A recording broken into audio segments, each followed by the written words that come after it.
of the CPPCC Central Committee, the President of China's Art Museum, the famous, and now we have the Chairman of Shandong Association of Literature, and he is the author of the famous songs. And now we have a member from Yunnan Province, a singer from the minor nations in China. Now let's welcome the question. I'm from People's Daily, the overseas. Thank you. And my question goes to Mr. Wu Yishan. We know that on the 4th of last month, you proposed that we use classic works to build the community of shared future. So what is your view on China's traditional culture in building the community of shared future? Distinguished friends from the press, on the 4th of March, President Xi Jinping has come to our organization, the Zhigong Party, to join our discussion in the meeting, and he has expressed his willingness to visit all of us, so we feel very moved, and we felt the caring from the CPC as well as the caring from President Xi Jinping, and we can feel the trust.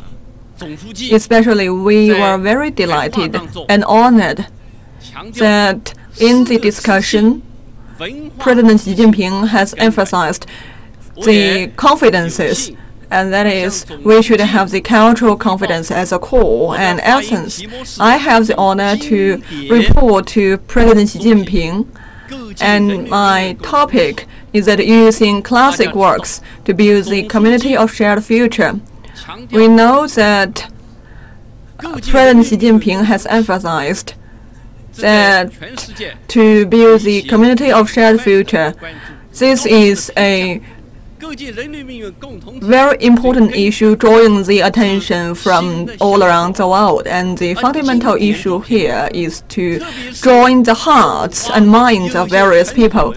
And classic works, especially the works from traditional Chinese culture, as well as the works from the excellent modern culture, and the works with the unique feature of China's revolutionary development, all these works are welcome all around the world. And for classic works, they have been endowed with the spirits for one nation, for one people. Therefore, from our museum, we have been holding international exhibitions, and in these exhibitions we have been exhibiting about 300 plus Chinese works in Mexico. And in Mexico there are about 150 volunteers in traditional Chinese suits, and these volunteers were using Spanish to introduce Chinese arts, to introduce China's story. And in Brazil, they have a statue of Confucius in a plaza, and the plaza was called China's Plaza. And when you open the documents, you can find there is a very moving name, that is China's Plaza, and China's Plaza stand now in South America continent, and in Russia, in Israel, in South Korea, we have various symbols of Chinese culture, and Confucius, his thought is incorporated in the teaching material of South Korea. Therefore, we are contributing to building the community of shared future, and what we need to do is to find our shared and joint spirit and what we seek commonly, and the ideal, that is the ideal for the peaceful development. Thank you. Now let's welcome another question. 谢谢主持人，我是光明日报荣媒体记者戚继光委员，您好。Thank you, with 光明日报. I've got a question for the composer Qi Jianbo. We are all very familiar with some of your classical works, and some of them represent the deep feeling of the people. How do you stick to continuing your effort in composing for the people? Thank you for your question. I believe the singer for the people title is a recognition and acknowledgement for me. Who should we write songs for? The people. And who are the people? I think everyone here, and including me, belongs to the people's group. For a composer, if the people like my song and enjoy singing my song, then I would be very proud of that. And I'm very honored to have composed a lot of songs that's well received in people. And surrounding the topic of people has always been the effort of my work. And because I am from the people's group, how to stick to writing for the people? It's very easy. I need to find my own position and be aware of and have more attention on the friends or the communities around me to truly find out their focus, their feeling, and their dreams. I understand that these people care about their own household and also the general household of nationwide. And I believe that we will become better and better, not only the people but also the nation. As a CPPCC member, I am responsible to compose more and more songs about the dreams of the people. Thank you. I'm from China's News Online, and I want to ask a question to the beautiful lady member. Some people talk about the minority nations. They think their culture are diminishing. So as a person from the minority group, how to preserve the traditional culture of your own nation? First, thank you for your question. You are so young and you are paying attention to our traditional culture. And I'm from Yunnan province. I'm a singer. So for our nation, we have 40,000 of population, and in the 56 different nations in China, we are a minor nation. So I was singing the traditional songs of my nation to the nationwide youth contest, and when the news I won the award, go back to my village. All the villagers were so excited, and they got drunk for the celebration. And for the visit to Russia by President Xi Jinping, in the performance in Russia, I was showing the songs in the youth contest, and the heads of state from both China and Russia watched the performance. And today I can be here as member of the National Committee of CPPCC and to tell you about my growing up, about my nation. So this is thanks to the policy of the CPC. So for each nation, they are equal, large or small. And I also want to thank the diverse culture of Yunnan province. And now I brought with you a proposal. I am the first one on the proposal. So I invite about the nations with less than 200,000 people in China, and I call upon the nation to protect the culture of these minor nations. And we want to protect these nations with only the verbal, not written language to preserve their culture. Recently, the government has been stepping up the support for the minority nations, and we hope that different government organs at the local level, the governments can utilize the soft power of cultural strengths and to integrate a diverse culture into building the beautiful villages in China and to help with the poverty reduction drive. Now we are in a new era, and all of our localities are witnessing huge strides. I'm very excited for this. Now I will sing the song to use my traditional songs of my own nation to praise the new era of our country.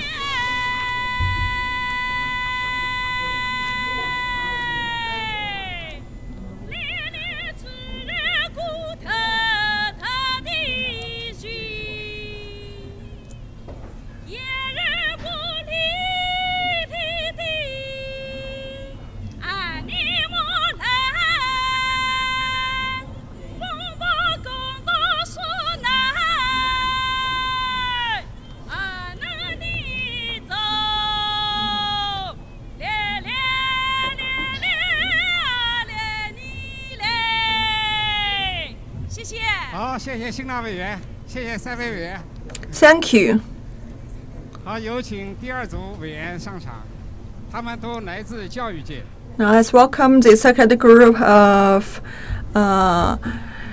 members. They are from the education sphere. 好，我向各位记者介绍一下，林宗清委员。I'd like to introduce each member. The head of Shanghai Jiaotong University, the head of Beijing 4th Middle School, Mr. Wang Huan, the head of Beijing Educational Group. Now the floor is open for questions. 谢谢主持人，我是北京日报的记者，我的问题要提给王欢委员。Thank you. With Beijing Daily, my question is for Wang Huan. We know that education and talents are of great importance to the development of a country. I'd like to ask you that what kind of qualities should a primary teacher have to boost the development of education? I think a good teacher represents a good education. To be a good teacher, you have to respect the students, because the primary students are like a very promising seed. Therefore, a good teacher should always nurture this seed and to uphold and to protect the strength for the potential seeds to develop. I always say that health is the foundation of education. Without a good health, you cannot have a good education. And a good teacher should always take care of the growing up and upbringing of a student. In my school, there is a 3 millimeter of upgrowing, and there is a student who could not hold the pen. Therefore, one of our teachers stayed with that student to write a good character in the square in 1 month. And during this process, our teachers always say that education represents 70% of waiting and 30% of awakening. A good teacher has to respect the rules of upbringing and use their love and education to nurture the growing up of the student, respectively. And what can we leave for the students represent the future of the students, and what we give them represents the future the students will give to the world.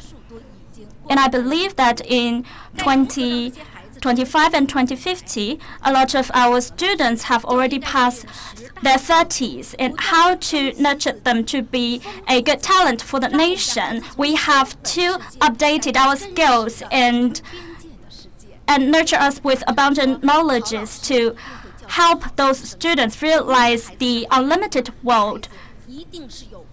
A good teacher will always raise good students. And what is a good student? They always have warmth and also understand how to learn without getting discouraged. Within the proposals and directories from the Central Committee, we know that the ethics of a teacher is the foundation of a good education, and a good teacher always have a good ethics. And they will always use their positive behavior to have a positive impact of the students, so to push forward the development of the society. Thank you.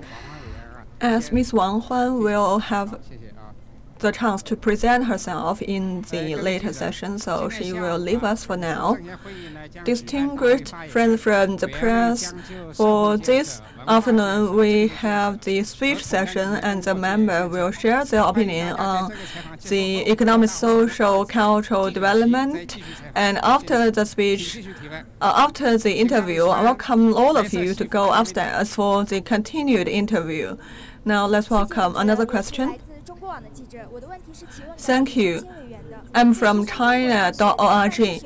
My question goes to Mr. Lin. To increase the development of the China's universities, we are trying to build the first-class university and top-class disciplines around the world. As a principal, as a president of the university, what is your view on this drive to building the first-class and top-class university and discipline? Thank you for this drive. It is the 2017 highlight of China's higher education. After the previous drive to build 100 universities for the 21st century and the different drive, this drive to build the top-class university and discipline represents the new expectation of the central government. And for the education, just as mentioned by President Xi Jinping, we are facing an unprecedented need for higher education by the development. For our university, the Shanghai Jiao Tong University, we are one of the fastest growing university in China. The Shanghai government has offered substantial support for our university. Last year, the Shanghai government and the Ministry of Education have signed agreements to support our university in building the top-class university and discipline. We have the timeline. By 2020, we will become the world-class university. By 2035, we will become the top university around the world. By 2050, we will become the top-level university, stepping up to a new stage. And we will focus more, firstly, on the development and the depth of the university. We have been expanding for the past years. Now we will focus more on the quality, on the depth of the university. And we will continue to focus on the following areas. First, we will enhance the quality of the talents we nurture, especially the doctoral candidates. We will lead our graduates to contribute more to the national development, and we will enhance the capability of innovation, and we will apply our research results to the actual development, and we will also enhance the ability to serve the society and serve the country's development, and we will also enhance the capability of disseminating cultural elements. And we will secondly focus on building a university offering satisfactory education to the people. Now the enrollment of higher education exceeds about 2%. So if our kids need to stay in the country to get access to the world-class university, we need to tackle the issue of imbalanced and insufficient development of higher education. And third, we will also contribute more to the national strategic development. Just as mentioned by President Xi Jinping, we will contribute our effort to the country's development. And concerning the medical science, we will contribute to the health of the people, and we will focus on AI, big data, as well as the exploration in the sea and in the space will contribute more to the manufacturing in China 2025 and other drives in China. Thank you. Please continue your question. 谢谢主持人，我是来自中国教育报的记者，我向马景林委员提问。 Thank 马 you 委员， with 中 China 学阶段 Education 是人成 paper. 长的关键时期。 Got a question 在 for 您眼 Mr. 中， Ma. 新时代的中学生是什么样的？面向未 Secondary 来 education is of great importance to the upbringing of a student. What kind of qualities should a teacher have in that stage? Thank you. I'm the head of a baseline school. Apart from diligence and respect teachers as well as respect the elderly, I would also like to stress the following. First of all, you should always have the warm heart feelings for the nation and also the household. With that kind of feelings, can they have the continuous drive to keep growing. Second, you need to have the Good character. due diligence to know how to give rewards to the one who helped you. And also, after you get into the society, if you have this quality, it will also help you a lot. Thirdly, you should also have a good health. And you should always exercise in a long lifetime. And so to be more and more energetic during the lifetime. That will lay a great foundation to your future development. Fourthly, you should also have a balanced development with your curriculum studies and extracurriculum studies. First of all, to study a topic, you need to have an in-depth understanding of the backgrounds of it. And a good intercurriculum study will lay a great foundation to your future development. Fifth, you should also learn art to improve your artistic appreciation abilities and enhance your creativities. And those who care about the art will live a more brilliant life. Lastly, you should also pay more attention to the technology as a middle school student. One should always pay more attention to the technological development around the world and to have a clear mind that without the development of technology, a country will never have a solid or huge leapfrogging development. Also, to become a good student, you should also have the cooperation of the society, school, and homes. And I'd like to have a further discussion in this regard. Thank you. Now let's welcome the third group of the members. 好，我向各位记者介绍一下，黄燕委员。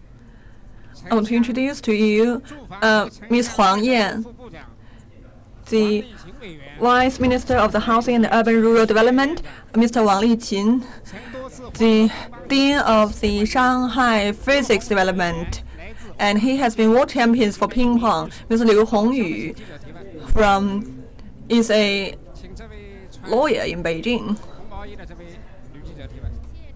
Now let's welcome the question. Thank you. I'm from Xinhua News Agency. My question goes to Ms. Huang Yan.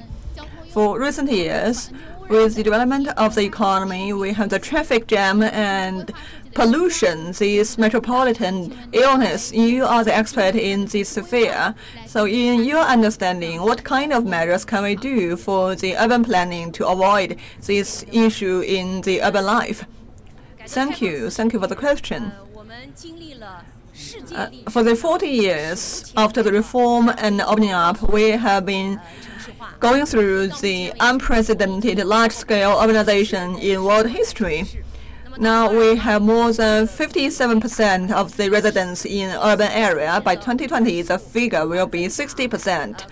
With the rapid development of urban areas, we have certain issues and shortcomings.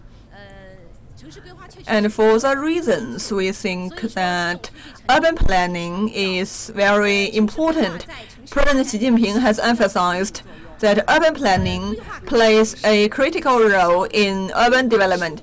Planning should be scientific, and misplanning should lead to the most waste, and we should avoid any zigzagging in this regard. You may notice that the central government and the State Council has given their feedback on the urban planning of Beijing and Shanghai. We are in a transition of speed to quality. We are piloting in the urban planning in Beijing and Shanghai, and we are undergoing about 15 cities reform and piloting drive, and this drive focuses on the following aspects. First, we should enhance the two important influences of urban planning. One is a strategic leading role of urban planning. Therefore, in the framework of national strategy, we should consider the specific goals and targets of each city's development, and we should also implement the 19th National Congress of CPC Central Committee for the development by the by 2050. And secondly, we should focus on the limits, and we should have limits of urban development, and we have the limits of ecological preservation, and we should also enhance the transition. We should focus not on increment or extensive expansion, but on the specific issues. We should increase and improve the quality of the stock, and we should make up for the insufficient aspects. We should also preserve the traditional culture. And in the resources allocation, we focus on the human-centered approach, and we should coordinate the production, daily life, as well as ecological preservation.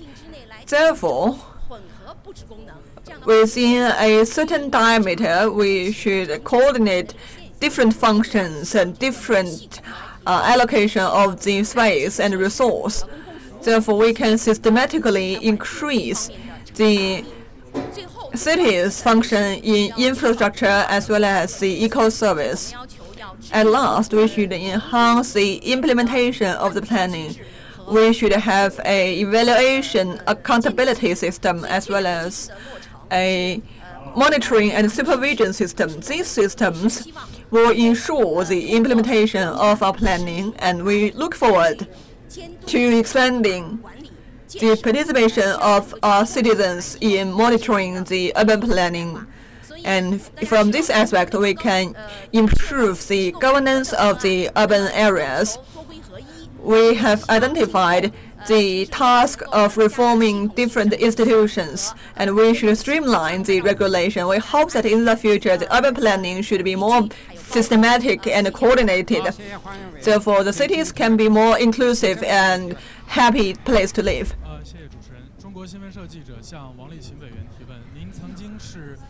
Thank you. With China News, I've got a question to Ms. Wang.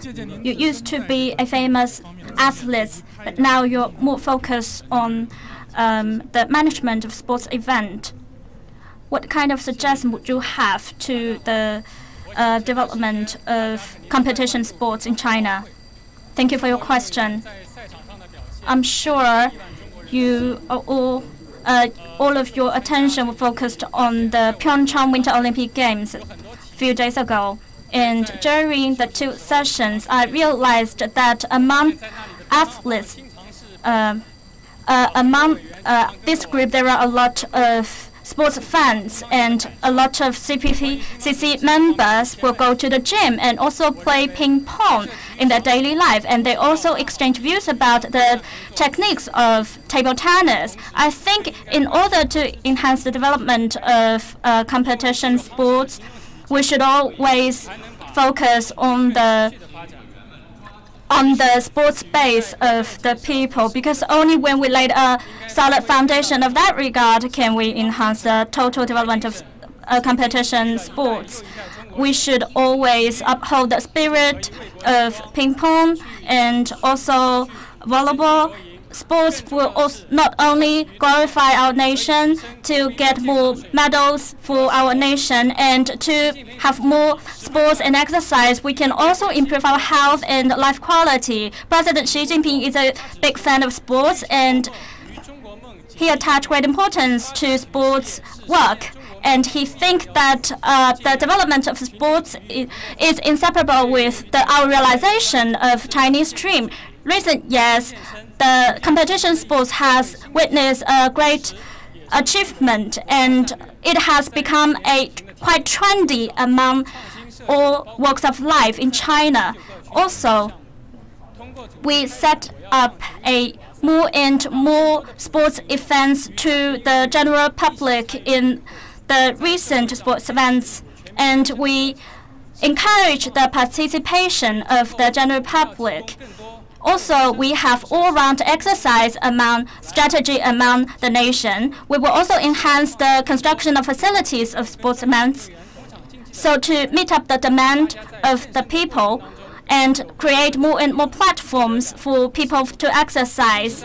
And we will also enhance the sense of participation, sense of benefit for the people. We should also always uphold the spirit of sports in China and to pass on the positive spirits and pass out more and more sports techniques and skills and have more and more participants and participation among the public. Finally, I wish all of you can have more and more happiness in doing sports. Thank you. Thank you. I'm from Legals Daily. My question goes to Ms. Liu Hongyu. We know that you have been working for the protection of the rights for lawyers and the reform of the jurisdiction system. So what are the influence of the reform on the environment for lawyers to practice? We know that the reform incorporates an important link in improving the environment of the lawyer's practice. The lawyer practice as an extension of protecting the rights of the clients. If lawyers does not have the right of clients will be hampered. I have been in this profession for 30 years. We have experienced difficulties in filing a case or in reviewing the evidence or in implementing the decision of the court. So I still feel the pain for these difficulties nowadays. That is why I call upon the improvement of the environment for lawyers' practice, and I call upon the undertaking of judicial reform. After the 18th National Congress of CPC, we have been promoting the judicial reform, and the practice environment for lawyers have been improving. Now we have reformed the filing case system, and we can file a case across different administrative regions, and we have established platforms online, therefore the lawyers can have easier access to the evidence and case files.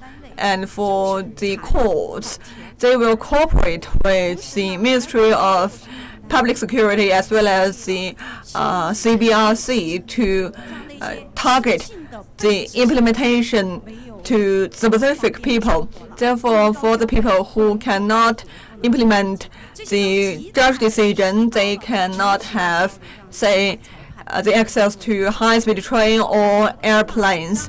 These measures help us to implement the judicial decision.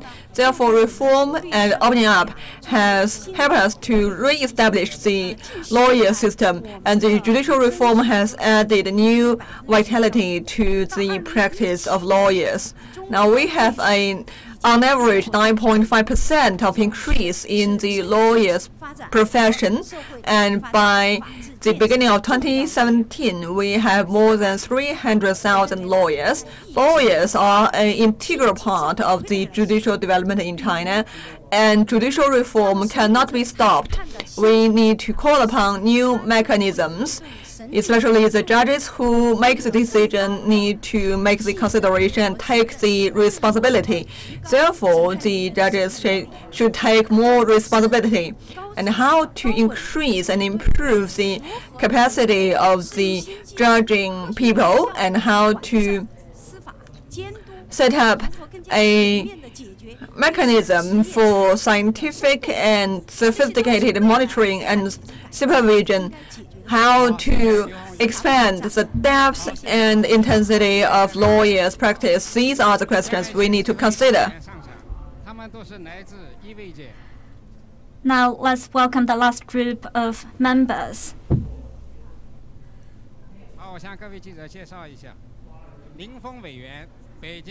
They are Lin Feng from Shenwu Hospital and the chief neurologist, Wang Jian, head of Beijing Hospital, Afu Shan from Beijing Huwai Hospital. Now the floor is open for questions.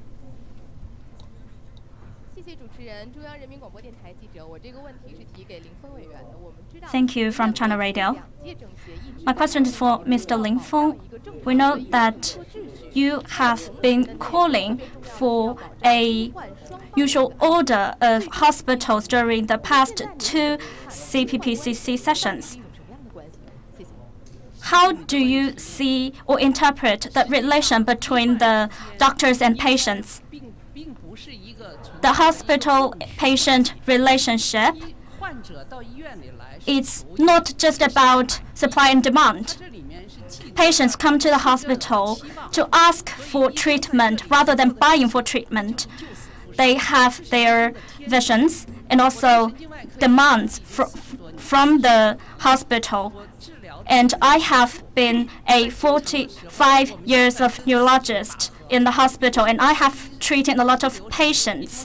During our treatment, we are like competing with the death guard, and we have to pay attention to each second of our treatment, because only when they have the patient have built up the trust with the doctors can we have our help on them. However, you should also be aware that the human body is very complicated, and you should not always only rely on the doctor's skills, because sometimes we have already given our full efforts. However, the result might not be that satisfactory. Recently, I'm about to publish a new book. It's about the journey of a doctor. And we will talk about some of the mistakes from the doctors, and when they recollect those mistakes, they were always very upsetting, and one cannot easily imagine that kind of misery. And we also call for rational understanding from the general public of the treatment from the doctors. You should always know that this is a trust relationship between the patients and the doctors, and a doctor should be a sacred occupation. I also have a note from my teacher. It's about to have a broad heart of the whole nation.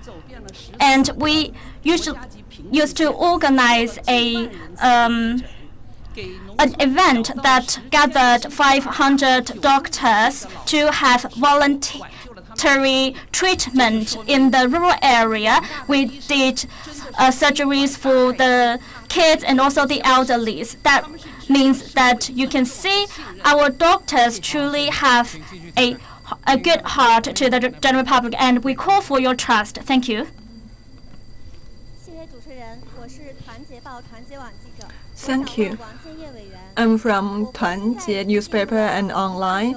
My question goes to Wang Jianye. Now we are in an aging society. More and more old people, they face the suffering of the diseases and illness. So from your perspective, how to have a very tranquil and peaceful later age for the old people? In our daily work, we encounter the senior people.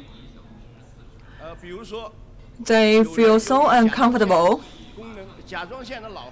Some of the old people, they have the deteriorating of certain functions. And for these people, they may not want to eat the food, or they do not want to interact with other people. So this is the deteriorating of a certain function.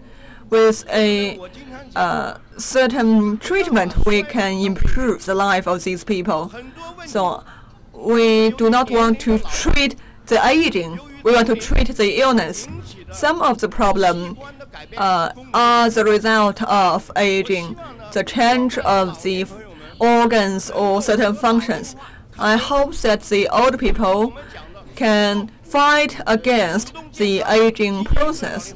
The old people can take the active attitude. According to the data, the old people now exceed about 240 million. And in building a healthy China strategy, we pay attention to this trend.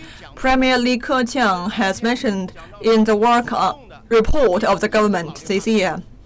And he has mentioned the active and positive attitude to tackle the aging process. For Beijing Hospital, we are a national level hospital, and under the auspices of the Ministry of Health and Family Planning and the Ministry of Healthcare, we have taken certain measures. We have initiated the research on aging and anti-aging treatment, and we are drafting the list of indicators for normal life of old people. And we also pay attention to the management of chronic disease and people's health. For all hospitals, we have established a non-profit old people college for health education. We hope that more old people can know about health and know how to tackle the problems against aging process.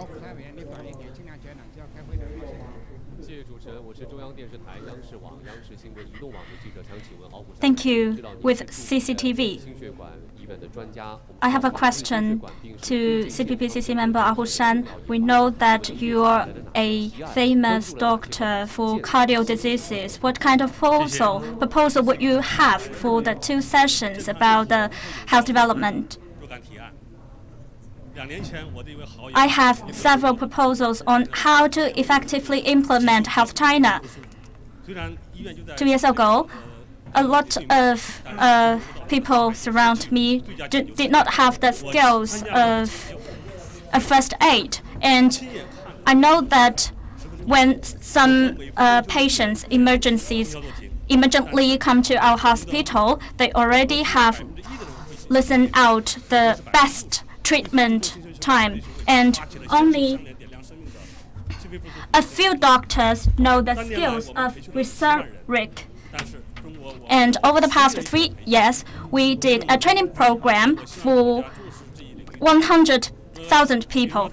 And I call for the appreciation and attention for this regard. For example, when the public servant enter their position, they should always have the basic skills. For example, this machine is about rhetoric, and it can effectively strengthen the efficiency of rhetoric. It is very normal in some large cities, and I hope that reporters can have more coverage on this equipment. And over the past 2 years, we also went to Baotou and Hainan to have this healthcare industry conference, and we also did a poverty alleviation by improving health in various areas. And the improvement of health is inseparable with the training for the healthcare employees. We should always know that we should be aware that we do not have enough information from the industry and also hospital staff about the status quo of health in China. And we need to enhance and establish more and more training program for the hospital staff as well as the government officials. I hope that can have a positive influence on the development of cardio disease treatment as well as research. Only when we have health can we have a good life in China. Thank you. Dear reporters, before the closing ceremony of the 2 sessions, we will have a 3rd press conference, and welcome for your participation. Thank you.